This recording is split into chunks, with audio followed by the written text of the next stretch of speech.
गांधीजी और शास्त्रीजी जन्म जयंती अवसर में कृषक विरोधी बिल प्रत्याहार दाबी में कर्लामुंडा कांग्रेस दल पक्षर कृषक बंचाओ पदयात्रा। आज पवित्र गांधीजी शास्त्रीजी जन्मदिवस अवसर में कर्लामुंडा ब्लॉक कांग्रेस दल पक्षर प्रथमे ब्लॉक कार्यालय में गांधीजी और शास्त्रीजी जन्मदिवस को कोविड कटकणा जो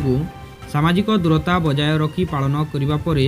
ब्लॉक सभापति सुरेंद्र भोई और चाषी मूलिया संघर जिला सभापति हिरोज कुमार साहू नेतृत्व में कांग्रेस कर्मी माने केंद्र सरकार कृषि बिल को प्रत्याहार और विरोध करी गांधी शास्त्री कृषक पदयात्रा करी ब्लॉक कार्यालय में पहुंची अतिरिक्त बीडीओ को एक दाबीपत्र प्रदान करथिले और केंद्र सरकार कृषक मारणा नीति और उत्तर प्रदेश रे होइथिबा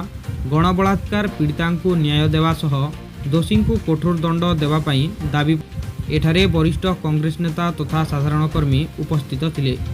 जदि केंद्र सरकार कृषि बिल प्रत्याहार न करे आगामी दिन में कांग्रेस राजरास्तार आंदोलन करिवे बोली ब्लॉक सभापति सुरेंद्र भोई कहिसंती।